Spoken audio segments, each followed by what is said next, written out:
வணக்கம் நண்பர்களே, எல்லாரும் எப்படி இருக்கீங்க? நல்லா இருக்குங்களா? இன்னைக்கு நம்ம என்ன பண்ண போறோம் பார்த்தீங்கன்னா, இந்த பப்பாளி இருக்கா, பப்பாளிக்கு அன்னைக்கு களை அழைச்சிருந்தோம். அந்த வீடியோ நம்ம ஷார்ட்ஸ்ல போட்டிருந்தோம்.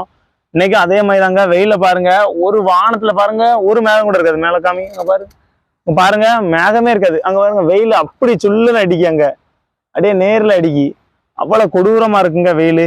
ஏன்னு தெரியல. ஒரு மழை வந்திருந்தா அந்த பப்பாளிலாம் அப்படி நிக்காது. ஏன்னா எருவு போட்டோம், எல்லாமே தண்ணி அங்கனி போறதுனால அங்க லாஸ்ட் கொண்டு அடிச்சு வச்சுட்டு, அதனால அவ்வளோ மூட்டுக்குமே தனித்தனியா ஒரு சின்ன குழி வெட்டி ஒவ்வொரு சட்டி எருவு போட போறோம்.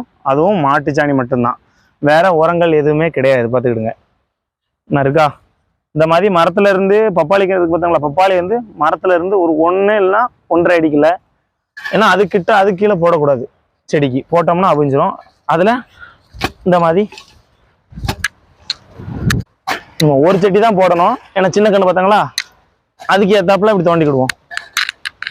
இப்போ இங்க பாருங்க, கரெக்டாக அங்கே பாருங்க, அவ்வளோ 1 அடி அகலத்துக்கு 2 அடி நீட்டத்துக்கு தோண்டியாச்சு. இதே மாதிரி அவ்வளோ காடுமே நம்ம தோண்ட போகிறோம். நான் இருக்கு பார்த்தாங்களா, அவ்வளோ காடுமே நம்ம தோண்ட போகிறோம். நண்பர்களே, நம்ம இதில் அவ்வளோ காடும் பாருங்க. அந்த தடியங்காய் போட்டோம், என்ன போட்டிருக்கோமா, அவ்வளோ கொடியுமே இப்போ தூர தாங்க பிடுங்கிட்டு இருக்கோம். ஏன்னா இங்கே பாருங்க, இதுதான் அந்த வைரஸ். நான் சொன்னேன்ல, அந்த வைரஸ் முதலே வந்துட்டா, இப்படி வந்துட்டுனா அடுத்தது காய்க்கவே செய்யாது. சரியா? இப்படி வந்துட்டுன்னு வச்சுக்கிடுங்களேன், அது காய்க்காது. ஏன்னா அந்த வைரஸ் உள்ள எல்லாத்தையுமே சத்து எல்லாத்தையும் அதுவே உறிஞ்சிடும். ஏன்னா இந்த வைரஸ் இதுலேருந்து அடுத்து இதுக்கு தான் தாவும், பப்பாளிக்கு தான். அதனால முதல்ல இது எல்லாத்தையுமே தூர பிடிங்கிடுவோம். போட்டு எல்லாமே வேஸ்ட் ஆகிட்டுங்க. வைரஸ்னா முதல்ல அந்த வைரஸ் இருக்க செடியை பிடுங்கி வெளியே, தோட்டத்துக்கு வெளியே, இல்லை தோட்டத்துக்கு அங்கே தள்ளி எங்கேயாவது கொண்டு போட்டுருங்க. ஏன்னா அதுல இருந்து ஒரு பூச்சி, வெள்ளை கலர்ல இருக்கும் ஒரு பூச்சி, அந்த பூச்சி தான் அந்த வைரஸை கொண்டு போவோம், அடுத்த செடியில கொண்டு வைக்கும். அதனால அதுக்கு முன்னே நம்ம அதை காலி பண்ணிடுவோம்.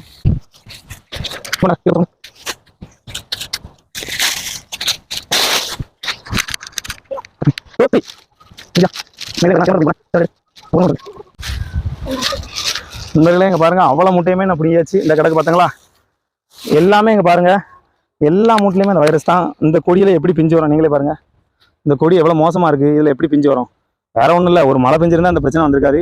எல்லாத்துக்கும் காரணமே இந்த வெயில் தாங்க. எவ்வளவு சொல்லுன்னு அப்படி அடிக்கி முடியல, அவ்வளவு ஹீட்டா இருக்கு பார்த்துக்கிடுங்க.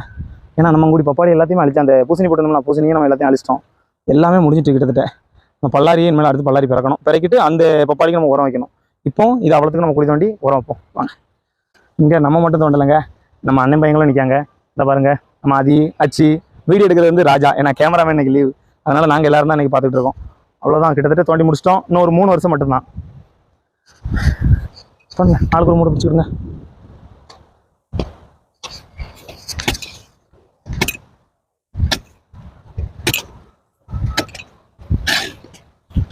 ஏன்னா முந்தா நாள் தண்ணி பாய்ச்சோம், முந்தா நாள் தான் பாய்ச்சோம். முந்தா நாள் சாயங்காலம் பாய்ச்ச தண்ணி. இன்னைக்கு மண்ணை பாருங்க எப்படி இருக்கு, அப்படியே காற்றுல புழுதி பிறந்துடும். பாருங்க, மேல்ட்டால ஒன்றும் இருக்காது, உள்ள ஈரம் இருக்கும். மேல்ட்டாலங்கிறங்க முந்தா நாள் பாய்ச்ச தண்ணி எப்படி இருக்கு, அவ்வளோதான். ஏன்னா வெயில் அவ்வளோ கூட்டமாக இருக்கு, ஒரு மழை கூட இல்லைங்க.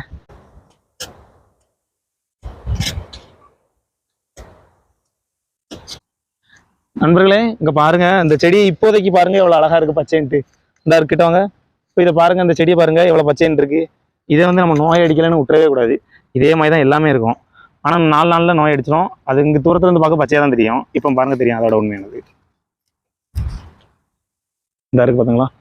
இப்போ இதில் மஞ்சள் இருக்கா, உள்ள பாருங்க. குருத்தெல்லாம் மஞ்சள் கிடையாது. ஏன்னா இது நோயே ஏன்னா மஞ்சள்னா ஃபுல்லாக மஞ்சள் இருந்துருக்கணும். இங்கே பாருங்க, அந்த இலையை பாருங்க, அந்த அவுட்டரில் வருதா வைரஸ் அப்படி உள்ளுக்குள்ள குருத்திலே பிடிச்சிரும். எந்த கொடி வந்தாலும் அப்படியே முறுக்கி அவிச்சு வம்பாய்க்கும்.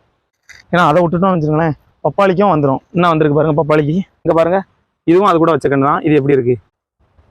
இந்த நோய்க்கு தாங்க மருந்தே இல்லை. என்ன செய்யனே தெரியல. இயற்கையாக முறையிலும் பயன்படுத்தியாச்சு, செயற்கை முறையிலையும் பயன்படுத்தியாச்சு. இது மட்டும் இல்லை, பின்னால் அங்கே பாருங்க மாவு பூச்சி இருங்க இருக்கா.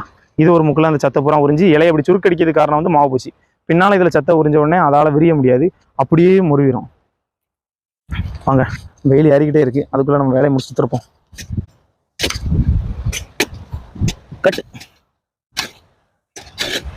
கட்டுல நண்பர்களே பார்த்தீங்கன்னா, இங்கே பாருங்க அவ்வளோ காடுமே தோண்டியாச்சு. அந்த புறமும் அண்ணாருங்க, அந்த சைடில் பாருங்க, அந்த புறத்துலேயும் அவ்வளோத்தையுமே தோண்டிட்டோம். நம்ம இங்கோடியும் அவ்வளோ காடுமே நான் தோண்டியாச்சு பார்த்துக்கிடுங்க. இப்போ இது எல்லாத்துக்குமே எருவள்ளி போட போகிறோம். ஒன்றா இருக்கா, எல்லாத்துக்குமே ஒவ்வொரு செட்டி போட்டு இதை அவ்வளோத்தையும் மறுபடியும் நிறுத்த போகிறோம். நண்பர்களே, இந்த எரு வந்து நம்ம யாருக்கிட்ட எடுத்து போட்டு கிட்டத்தட்ட இப்போ அந்த பூசணி நம்ம போட்டிருந்தோம் பார்த்தாங்களா, அதுக்கு முன்னே நம்ம போட்டாச்சு. அதாவது 3-3.5 மாதம் ஆகிட்டு. எருவு சாணியாக இருந்தது. இங்கே பாருங்கள் எப்படி மாவாக இருக்குன்னு அள்ளி போட்டிருக்கான் அந்த பையன். பாருங்கள், நல்லா சாணியாக இருந்தது, நல்லா மக்கி போயிட்டு. ஆமாம், இப்போ ஒரு மழை பெஞ்சிருந்தோன்னா இதோட நல்லா பதமாக சூப்பராக இருக்கும். இப்போ ஒன்றும் இல்லை, நம்ம உள்ளே போட்டு தண்ணி பாய்ச்சிக்கலாம்.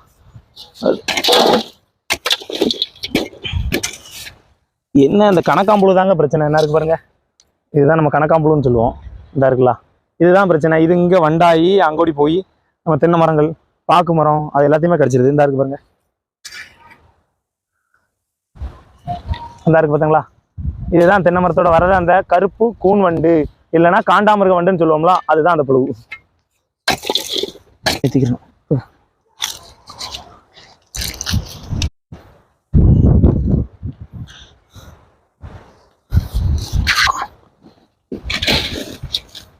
ஏன் அதில் தட்டல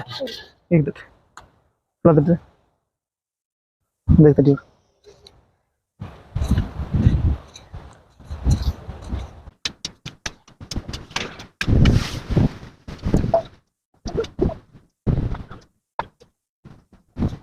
நண்பர்களே. இந்த இருக்கு பார்த்தீங்களா கணக்காம்புழு. இந்த இதை வந்து கணக்காம்புழுன்னு சொல்லுவோம், ஒருத்தங்க சீரட் புழுன்னு சொல்லுவாங்க. இந்த கணக்காம்புழு தான் இங்கே பாருங்க எவ்வளோ காணம் உள்ள இருக்குங்க. இருங்க, விடு விடு. இதுவே அவ்வளோ எருவையும் தின்றோம். இந்த பாருங்க குட்டிகள் எல்லாம் எவ்வளோ காணும் பாருங்க.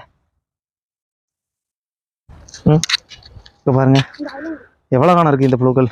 இதை வந்து நம்ம என்ன செய்ய போறோம்னா, ஒரு சட்டியில் போட்டு வச்சு வாத்து கிடக்கா, வாத்துக்கு நம்ம கொண்டு போட்டுடலாம். இதை இங்கே பாருங்க, இதுதான் அந்த காண்டாமிருக வண்டு. இது வந்து கைத்தோடு காலத்தோடு என்ன போட்டாச்சா, இதை பாருங்க, இதுதான் அந்த காண்டாமிருக வண்டு.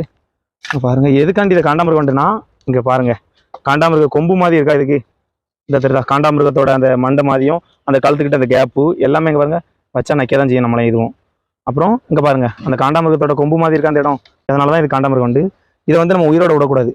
ஏன்னா இது போய் நம்ம தென்னங்கன்று கூடி வச்சிருக்குமா, அந்த தென்னங்கண்ணை எல்லாத்தையுமே கடிச்சிடும்.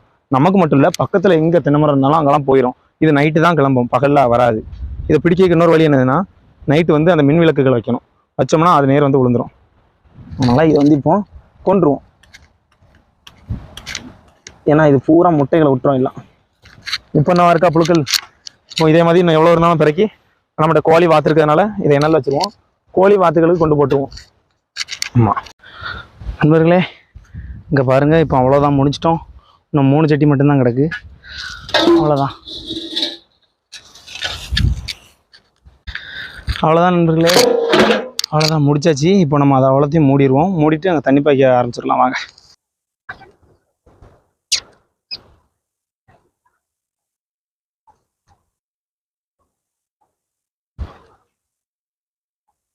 இந்த இருக்கு பார்த்தீங்களா, இது வந்து வேற ஒன்றும் இல்லை, நம்ம வெள்ளரி இதை தான் நம்ம வந்து இப்போ எரு போட்டிருக்கோம்ல, அதில் வந்து ஊன போகிற பார்த்துடுங்க.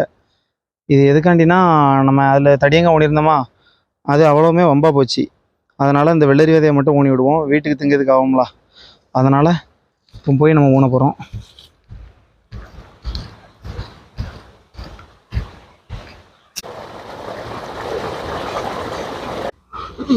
நண்பர்களே, வெள்ளரி விதையும் ஊனியாச்சு.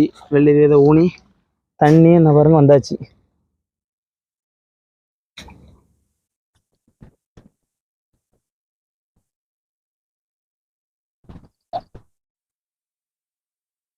பார்த்தாங்களா, இப்போ தான் நம்ம போட்டோம். ஏன்னா போட்டு உடனே தண்ணி பாய்ச்சாச்சு. வெயில் கொடுமையாக இருக்குது. ஏன்னா அப்படியே பார்த்தாங்களா இப்படி அனல் பிறந்ததுன்ட்டு. அதனால தான் இந்த போட்டு எங்கள் பெரியம்மா தண்ணி பாய்ச்சிட்டு இருக்காங்க. வெள்ளரி விதையை ஊனி உடனே எல்லாத்தையும் முடிச்சாச்சு. நண்பர்களே, நம்ம வந்து இப்போ உரம் போட்டு முடிச்சாச்சு. அதாவது எருவள்ளி தோண்டி எருவள்ளி போட்டு முடியாச்சு. அப்புறம் அதில் தண்ணியும் பாய்ச்சாச்சு, விதை ஊனியாச்சு. தண்ணி வந்து பெரியம்மா பாய்ச்சிட்டு இருக்காங்க. ஆமாம். அப்புறம் அங்கே பாருங்கள், நம்ம கணக்காம்புழு சொன்னோம்ல, இங்கே பாருங்கள் விலகான எடுத்துருக்கோம். அப்புறம் இதில் ஒரு கொடுக்கு வேறு இருக்குது. இதாக இருக்குது பாருங்கள், நம்ம சின்ன பையன் வெட்டிட்டாங்க. ஆனால் வெட்டினப்புறம் அது உயிரோடு தான் இருக்குங்க. இருங்க, இந்த இருக்கா, இதை வச்சு தான் நம்ம கொத்தோம். அந்த கொடுக்கு என்ன இருக்குங்க, இதுதான் கொடுக்குன்னு சொல்லுவாங்க. இதுதான் நம்மளை கொத்தோம்.